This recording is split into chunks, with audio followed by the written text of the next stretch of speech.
In the world of hip-hop, few names command as much respect as Curtis Jackson, better known to the world as 50 Cent.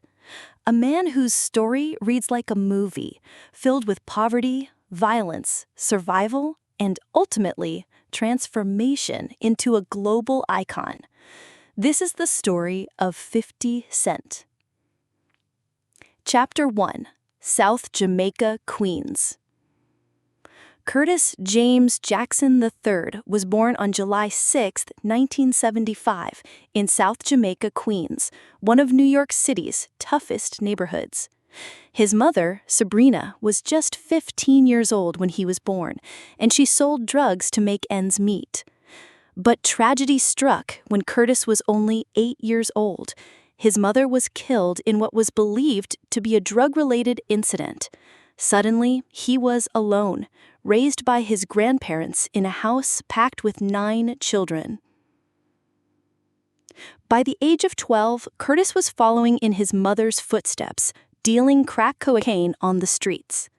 His world was surrounded by crime, poverty, and survival. Chapter 2: The Streets and the Struggle. In the 1980s and early 1990s, the crack epidemic consumed New York. For Curtis, hustling wasn't a choice, it was survival. But he wasn't just a street kid. He was ambitious. He wanted out. At the same time, he discovered rap as a way to tell his story. He admired rappers like LL Cool J and Run DMC. Music became his escape. Yet, the streets didn't let go so easily. In 1994, he was arrested for selling crack cocaine to an undercover officer. Later, police found heroin, crack, and even a starter pistol in his home. Curtis was sent to a shock incarceration boot camp instead of prison.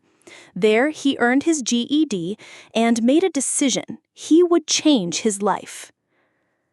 Chapter 3: Becoming 50 Cent. Curtis James Jackson needed a new identity. Inspired by a Brooklyn stick-up kid named 50 Cent, someone who earned respect by taking what was his, Curtis adopted the name. To him, 50 Cent represented change, survival, and power. He began rapping seriously, recording in basements and connecting with local producers. His raw talent caught attention. Soon, he was introduced to Jam Master Jay of Run DMC, who taught him the basics of song structure and helped him lay down his first tracks. 50 Cent's reputation grew. He became known for his gritty, authentic lyrics that mirrored his real life. But fame and the streets collided in 2000. Just as 50 Cent was gaining momentum, he released the controversial track Ghetto Quran, which spoke openly about drug dealers in Queens. Not long after, tragedy struck. On May 24, 2000, 50 was sitting in a car outside his grandmother's house. Suddenly, a gunman opened fire. 50 was shot 9 times. In the arm, hand, hip, legs, chest, and even his face. He was left for dead. But against all odds, he survived. The shooting left him with scars, nerve damage, and a permanently slurred voice. Many thought his career was over before it even began. But to 50 Cent, it was the beginning of his legend. Chapter 6: The Rise of a Legend. After recovering, 50 Cent went independent. He released Guess Who's Back in 2002, a mixtape that spread like wildfire through New York. His raw style caught the attention of Eminem, who was blown away by his music.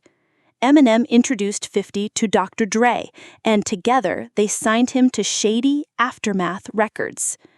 Then came the breakout moment. In 2003, 50 Cent released his debut album, Get Rich or Die Tryin'. Fueled by hits like In Da Club and 21 Questions, the album sold over 800,000 copies in its first week, Overnight, 50 Cent became a superstar. Chapter 6: The G-Unit Empire. Success didn't stop there. 50 Cent built his own group, G-Unit, with Lloyd Banks, Tony Yayo, and Young Buck. Their debut album, Beg for Mercy, went multi-platinum. But 50 wasn't just a rapper. He was a businessman.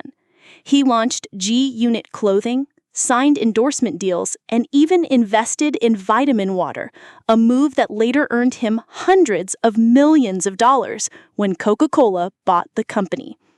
For 50, the motto was clear: get rich or die tryin'. Chapter 7: Controversy and Conflict. But with fame came enemies. 50 Cent's career was marked by public feuds with Ja Rule, The Game, and many others. His battles were as legendary as his music. And while his second album, The Massacre, sold millions, critics began questioning whether he could maintain his dominance. Yet 50 thrived on controversy. To him, conflict wasn't a weakness, it was marketing.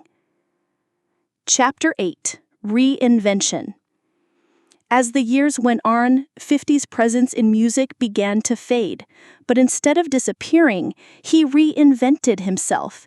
He became an actor, starring in films like Get Rich or Die Tryin' and shows like Power, which he also produced.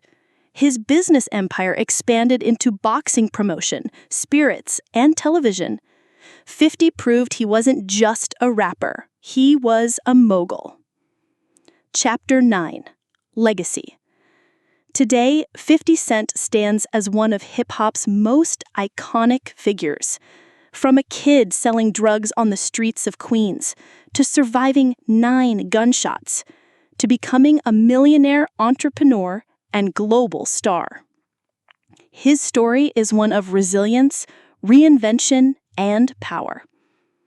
As 50 himself once said, "Sunny days wouldn't be so special if it wasn't for rain. Joy wouldn't feel so good if it wasn't for pain." And that is the story of 50 Cent. Thanks for watching.